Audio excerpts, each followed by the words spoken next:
Voici le petit dernier des crossovers de la famille Audi. Après le Q7, le Q5 et le Q3, le Q2 aura pour mission de s'imposer sur le secteur à la mode des SUV compacts. Que propose-t-il de plus que les généralistes français, le Peugeot 2008 et le Renault Captur?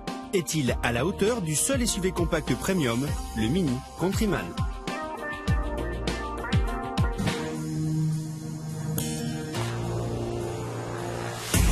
On reproche souvent aux Audi de se ressembler. Eh bien ce coup-ci, avec le Q2, les choses changent. Fini les courbes harmonieuses, place à une carrosserie plus anguleuse. Avec 1,51 m, le Q2 n'est pas perché très haut, ce qui lui donne plus un style de berline surélevé que de SUV type 4x4. Seuls les passages de roues marqués renforcent le côté baroudeur. La ligne de toit et les surfaces vitrées réduites lui donnent un petit côté sportif, un sentiment renforcé par ce long béquet de toit arrière.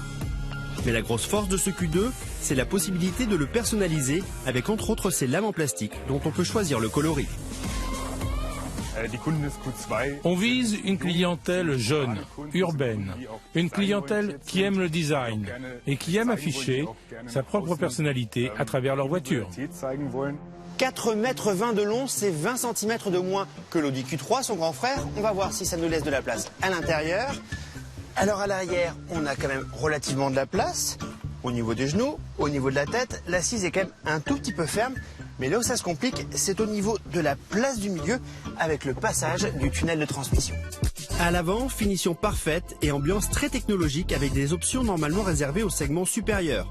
On retrouve le Virtual Cockpit, une molette pour naviguer dans les menus de l'écran, la possibilité de connecter son portable et même de le recharger par induction si vous disposez des dernières générations de smartphones.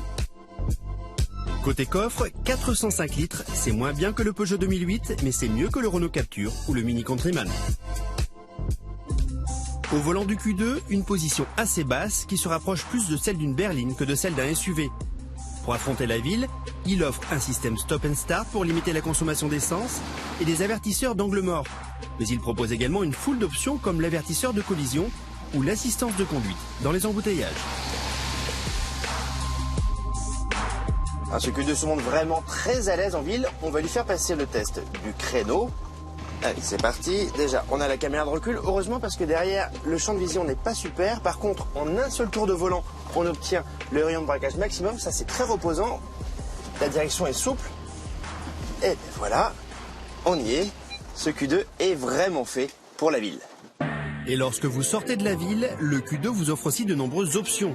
Exemple, l'affichage tête haute à 680 €, le régulateur de vitesse adaptatif à 1800 € ou encore l'avertisseur de franchissement de ligne à 680 €. Pour plaire aux clients sur ce segment, il faut pouvoir s'adapter et grâce à cette petite molette, je peux passer du mode confort au mode économique puis au mode sport. Dans ce cas-là, la direction là, vous voyez, devient plus dure, les accélérations sont plus franches et chose beaucoup plus rare qui jusqu'alors était réservée aux voitures très haut de gamme, on a une suspension active. Une nouvelle option qui se facture 900 €. Côté motorisation, 3 essences et 3 diesels de 116 à 190 chevaux. Une boîte de vitesse à double embrayage est proposée selon les finitions.